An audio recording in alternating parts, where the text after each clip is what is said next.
Welcome people! This is FisherTwelve back with another exciting Black Ops 3 Zombies video for you guys today, as always. And I know it's been a bit since I made a video last, and that's really just been due to some big life changes that I'm hoping to share with you guys maybe within the next week or so, but we'll see. Anyway, you know what we're here to talk about. EISENDRACHE. A trailer was released yesterday for it, and my lord, was this thing awesome. This is going to be my initial trailer breakdown. Just want to go over some of the coolness that was shown off.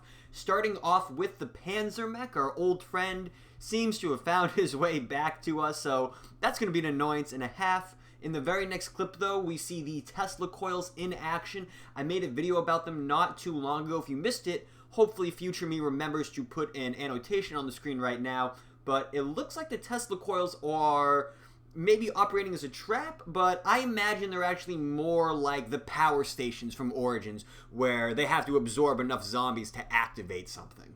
Teleporters from Derice and the launch pads for Moon are making a return as well. While only one teleporter was shown off in the trailer, you can see a couple of the launch pads throughout it.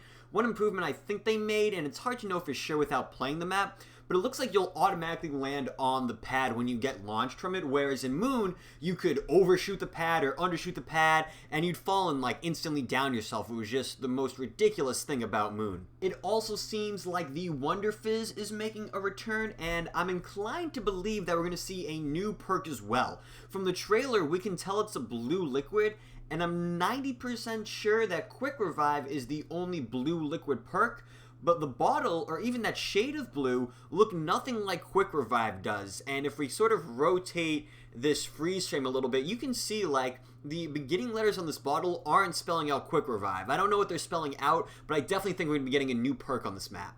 One thing that we saw that I'm personally a big fan of, they started doing this in the Giant, and they're continuing this in EISENDRACHE, and I really hope that they continue this throughout all the Black Ops 3 Zombie DLC maps, but they're including specialist weapons now. You know, in this trailer we saw the gravity spikes, we saw the Sparrow with explosive fire arrows, and then we also saw the Scythe, or, you know, the Death Machine as it's previously been called. It still might be a Death Machine, but I like to think of it as another specialist weapon that they're including, because the Death Machine and the Scythe are pretty much the same thing, except it's not built into your arm. So I just like this whole idea of sort of taking this new concept in multiplayer and then also incorporating that into zombies as well. I'm also just a little curious if they're going to operate like the Annihilator does on the Giant, where it sort of becomes like your third weapon, or if maybe they'll be in the form of a power-up, something that only lasts a certain time.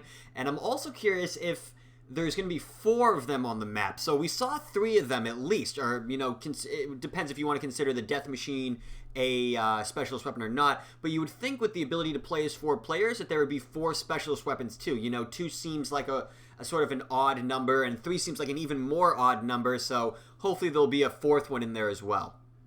And lastly, in my opinion, the absolute coolest thing was the dragon. I mean, it's called EISENDRACHE for a reason, right? It translates to the Iron Dragon, and the dragon operates much like Cerberus does in Mob of the Dead, where it sticks its head out from the wall and feeds on zombies. But it also looks like, just based off the last clip in this trailer, that's going to breathe fire too. So I can see that being an annoyance, you know, a dragon sticks his head out from the wall and just shoots fire everywhere, but that also might lend itself to be pretty useful too. And the interesting thing is that we see an earlier clip in the trailer of the dragon head sort of frozen in stone, so it looks like they're initially just not on the map and you have to activate them somehow. So, in my opinion, EISENDRACHE is shaping up to be a wicked awesome map. It seems like they're taking some of the more unique elements from the previous Zombies maps and combining them together. And the best part about this whole trailer? No rituals whatsoever. But that's going to do for the video that I have for you guys today. If you enjoyed it, make sure to leave a like, and if you're new here and want to see more Black Ops 3 content, make sure to click on that subscribe button. But other than that, guys, hope you enjoyed the video, and take care.